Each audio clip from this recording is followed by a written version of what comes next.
Assalamualaikum warahmatullahi wabarakatuh. Perkenalkan, nama saya Maudie Alfira. Saya dari kelas 74. Saya dari negeri SMP 1 Karimun. Saya ingin bercerita tentang Timun Mas. Dahulu di Jawa Tengah ada seorang janda tua, Mbok Rondo namanya. Pekerjaannya hanya mencari kayu di hutan. Sudah lama Mbok Rondo ingin mempunyai seorang anak, tapi dia hanya seorang janda miskin, lagi pula sudah tua. Pada suatu hari, dia mengumpulkan kayu di hutan dan dia duduk beristirahat sambil mengeluh. Seandainya aku mempunyai seorang anak, hidupku agak ringan sebab ada yang membantuku bekerja. Tiba-tiba bumi bergetar seperti ada gempa bumi. Di depan Mbok Rondo muncul raksasa besar yang tubuhnya besar dan wajahnya yang menyeramkan. Mbok Rondo takut melihatnya. Hai Mbok Rondo, apakah kau ingin mempunyai seorang anak? Aku bisa mengabulkan keinginanmu. Benarkah itu? Tapi ada syaratnya. Kalau anakmu sudah berumur 16 tahun, kau harus memberikannya kepadaku, biar ku jadikan santapan untukku. Karena segera ingin mempunyai seorang anak, Mbok Rondo tidak berpikir panjang lagi. Baiklah, aku tidak keberatan, jawab Mbok Rondo. Raksasa itu memberi biji mentimun kepada Mbok Rondo. Mbok Rondo segera pulang dan menanam benih itu di belakang rumah halaman Mbok Rondo. 2 minggu kemudian tanaman itu berbuah. Di antara buah mentimun yang tumbuh ada satu yang sangat besar. Apabila terpapar sinar matahari, warnanya kekuningan seperti emas. Mbok Rondo memetik buah yang paling besar. Mbok mengambil pisau dan membelahnya dengan sangat hati-hati. Ternyata di dalam ada seorang bayi perempuan yang sangat cantik.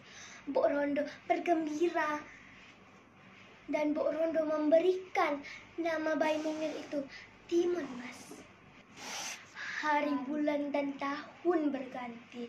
Timun Mas menjadi gadis yang sangat jelita. Di pagi hari, Mbok Rondo dan Timun Mas mencari kayu di hutan. Tiba-tiba bumi bergetar dan ada tawa menggelegar. Mbok Rondo beringat akan janjinya. Ia menyuruh Timun Mas segera bersembunyi. Hai Mbok Rondo, aku datang untuk menagih janjimu, kata raksasa itu. Mbok Rondo menemuinya. Aku tahu maksud kedatanganmu. Kau ingin mengambil Timun Mas. Berilah aku 2 tahun lagi. Kalau sekarang dia tidak lezat kalau kau santap. Baiklah, aku akan menemuimu 2 tahun lagi. Tapi kalau kau berbohong, kau akan kumakan mentah-mentah. Raksasa itu pergi sambil tertawa. Mbok Rondo menghela napas lega. Ia menghampiri anaknya yang bersembunyi. Timun Mas, keluarlah. Raksasa itu sudah pergi. Aku tahu percakapan ibu dengan raksasa itu. Rupanya raksasa itu menginginkanku, kata Timun Mas. Benar anakku, aku tidak rela engkau jadi santapan raksasa itu. 2 tahun kemudian, Timun Mas sudah dewasa, wajahnya yang cantik dan jelita, kulitnya kuning langsat. Mbok Rondo cemas jika teringat janjinya kepada raksasa itu. Pada suatu malam, Mbok Rondo bermimpi dan mendengar suara gaib dan bermimpi. Jika anakmu ingin selamat, mintalah pertolongan kepada petapa di Bukit Gandul. Keesokan harinya, Mbok Rondo pun pergi ke Bukit Gandul. Dia bertemu petapa dan petapa itu memberi 4 bungkus kepadanya. Dan isinya biji mentimun, jarum, garam, dan terasi.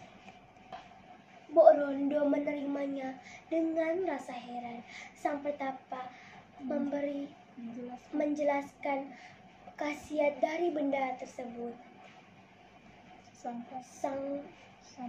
Sesampai di rumah, Mbok Rondo menceritakan kepada Timun Mas. Anakku, mulai saat ini kau tidak perlu cemas dan takut kepada raksasa itu. Ibu punya penangkalnya. Berdoalah selalu supaya Tuhan menyelamatkanmu, kata Mbok Rondo. Ketika Mbok Rondo menjahit baju untuk Timun Mas, seketika bumi berguncang, pertanda raksasa itu datang. Mbok Rondo segera memberi bungkusan itu kepada Timun Mas dan menyuruh Timun Mas untuk pergi lewat dari pintu belakang. Raksasa, maafkan aku raksasa. Timun Mas sudah pergi. Sudah pergi dari pintu belakang. Raksasa geram. Raksasa itu berkat kesaktiannya dia bisa melihat Timun Mas. Timun Mas, kau akan kukejar sampai ke ujung dunia. Karena terus-menerus berlari, Timun Mas kelelahan. Ia teringat akan bungkus yang sang petapa berikan. Ia mentaburkan biji mentimun itu di sekitarnya. Sungguh ajaib, mentimun itu tumbuh membesar.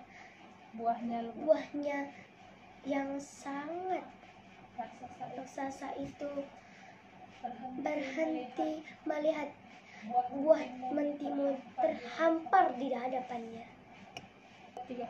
Dengan rakus dia melahap mentimun itu sampai tersisa. Hahaha. Buah mentimun ini bisa menambah tenagaku. Setelah kenyang, raksasa itu kembali mengejar Timun Mas. Timun Mas membuka bungkusan dan menaburkan jarum ke tanah. Sungguh ajaib, jarum itu menjadi hutan bambu yang lebat. Ya, Raksasa itu berusaha menembus, namun badan dan kakinya tersakit tergores dan tersusuk bambu yang patah. Ia pantang menyerah dan ia berhasil melewati bambu yang lebat itu. Dengan sigap Timun Mas melompat ke samping. Oh, hampir aja aku tertangkap. Timun Mas terengah-engah, membuat keringatnya membasahi dirinya. Timun Mas ingat akan pemberian petapa itu. Bungkusannya tinggal 2, yaitu garam dan terasi. Ia segera membuka bungkusan garam dan seketika butiran garam menjadi lautan. Raksasa itu terkejut karena tubuhnya terjebur di laut. Dia berhasil melewati karena kesaktiannya, dan raksasa itu berenang ke tepi dan mengejar untuk mengejar Timun Mas. Raksasa itu merasa dipermainkan. Amarahnya terhujat. Kalau kau dapat, aku makan kau mentah bulat-bulat. Timun Mas khawatir raksasa itu bisa melewati lautan yang luas. Akan tetapi dia dia tidak putus asa. Timun Mas terus berlari. Ia kelelahan dan raksasa itu terus mengejarnya. Timun Mas itu melempar bungkusan yang terasi dan dilemparkan ke arah raksasa itu. Dan seketika lautan itu memenuhi lumpur yang mendidih.